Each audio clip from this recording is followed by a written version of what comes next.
Hello, welcome to the Sideboard here at the StarCityGames.com Modern Open in Syracuse, brought to you by Ultimate Guard. I'm Nick Miller alongside Todd Anderson. How you doing, sir? What's up, man? How are you? Pretty good.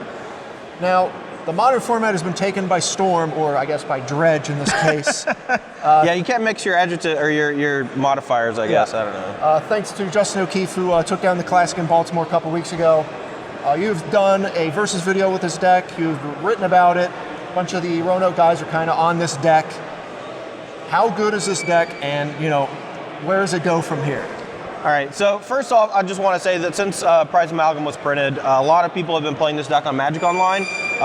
The true innovation, I think, was from Justin O'Keefe, who played Greater Gargadon alongside Bridge from Below. Mm-hmm. Now, what this does to the deck is a little strange, because the older versions, you use Conflagrate with Life from the Loam to just make these big, split damage, effects, which was super powerful and gave you this different angle of attack if your opponent was playing stuff like Anger of the Gods, a lot of Path to Exiles that could really, things that exile your creatures are generally pretty good against this deck.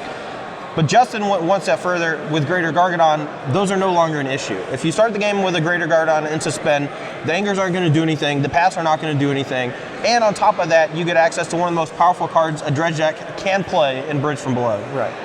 So the key difference between the deck buildings, and we've seen this a lot in the Magic Online results lately, is that there's the Bridge from Below Gargadon build, which you're playing, and then there's the Loam, more Conflagrate, kind of different build.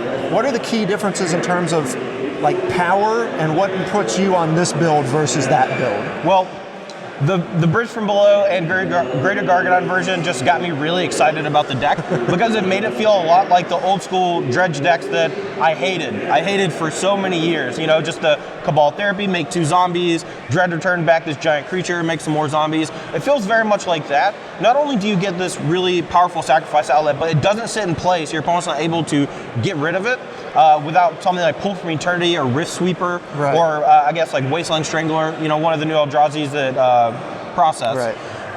And I don't know, the Greater Gargadon version just felt way more like a modern, or like an old extended deck, right, as opposed to a modern deck, And the fact that Greater Gargadon can also come in off suspend and actually present this other level of attack is huge, especially when your opponent is just struggling to try to keep up in game ones, and then they just have to also worry about this 9/7 that can literally come down on turn 4 or 3 if you have a Bridge from Below and you can just stack all your creatures. Right, you tax them so much with all the value creatures and the creatures that are coming back that they've used all the resources, and then they have to deal with this 9/7 out of nowhere.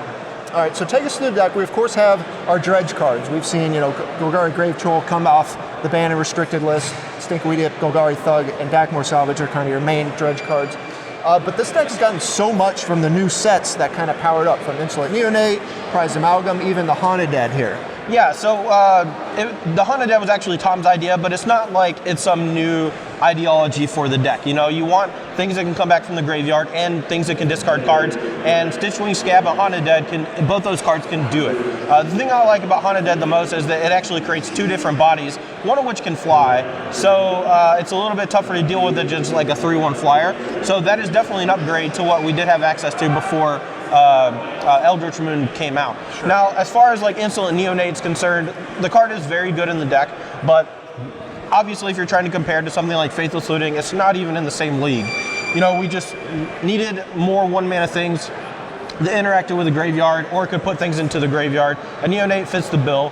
It just so happens that sometimes you get a zombie too off a Bridge from Below. So you mentioned back in the day, these old extended decks, they got to abuse Bridge from Below with things like Dread Return and cards like that.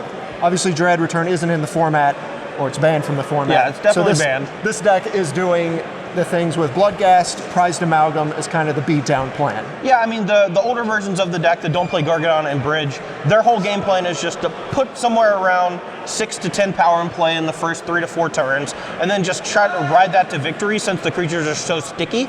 Even if your opponent's able to lightning bolt them or what have you, you're able to just continually replay them. Now, the Gargadon version is able to do that also, but on top of that, you're also safe from all the exile effects, and you just have this different level and power level overall, because you can actively sacrifice your Bloodghast and your Prized Amalgams to create zombies, and then all you have to do is play a land as a follow-up to get them all back, plus the zombies. Right, you can just get so much more value out of the deck, have so many more threats. Yeah, it's super threat dense.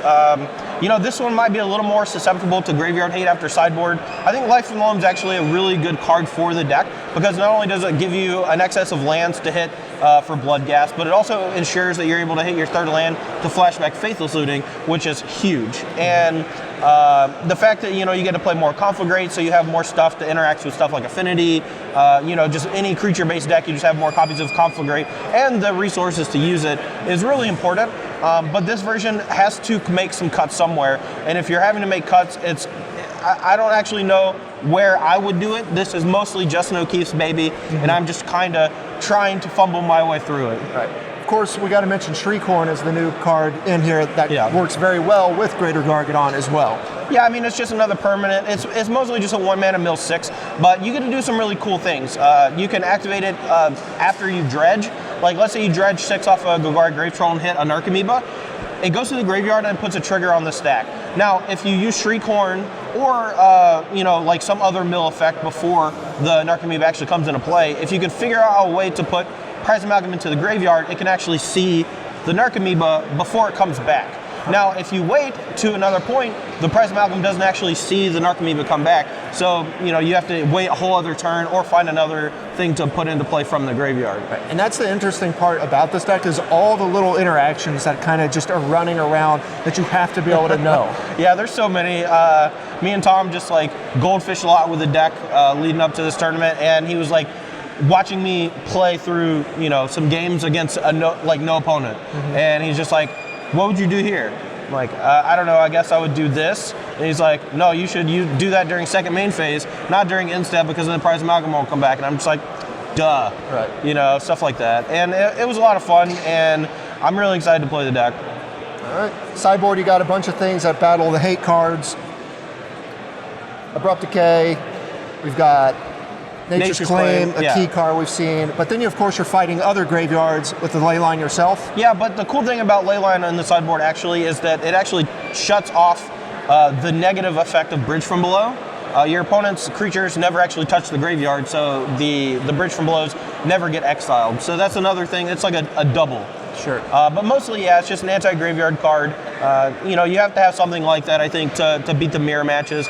You know, I'm not sure if it's actually necessary, but maybe after this weekend it absolutely will be, if the deck is as popular as everybody keeps saying. Yeah. Other cards, we have to talk about Collective Brutality. Yeah. Another Eldritch Moon card here, Escalate. So I talked about Collective Defiance in my article because I thought that the wheel effect, the discard your hand and draw, was really powerful in a deck like Dredge. You know, I've tried out Tolarian Winds in various older versions of Dredge just because of how powerful it felt if you're able to just dredge like 3 to 6 times in one turn. But it's a little slow, it costs 3 mana, and you know, the turn you cast it, you're rarely able to play a land to get back Bloodghast, which is a downside. Right. But at the same time, I do want an effect like that where it's just this explosive effect that lets you do something else besides just discard cards. Collective Brutality is just a messed up Magic card, you know, and it's really hard to explain just how broken it is because no one's really seen it like happen yet. No one's played with it yet. But in a deck like Dredge, let's say you're playing against Burn. You go take your instant sorcery out of your hand. You go discard one of my, you know, Bloodghast, my Bridge from Below, whatever, my Dredger, to kill your creature, like kill your Eidolon the Great Rebel, and I can discard another card to gain 2 life and you lose 2 life. Now, discarding cards is generally considered a drawback, but there's so many times in this deck where I just have 1 or 2 cards in my hand that I just actively want to get out of my hand. And the fact that you could discard 2 cards for 2 mana while doing 3 powerful effects, I think is just an absurd Magic card, and I really wanted to play in the main deck, but again, I didn't want to mess with the deck too much because I don't have enough knowledge with it. Well, you've been messing around with it for the past week or so. You've had a Versus video, written an article about it. The deck has been putting up a lot of results. It'll be interesting to see how you and the rest of the Roanoke crew does with this deck, as well as everyone else in the room that is playing it. Yeah, I'm really excited. I haven't played my first match yet, and I've been waiting all week, man. All right, well, we wish you the best of luck, Todd. Thanks, Nick. Thanks for joining me here in the Sideboard. Stay tuned to StarCityGames.com all weekend long for the action here in Syracuse.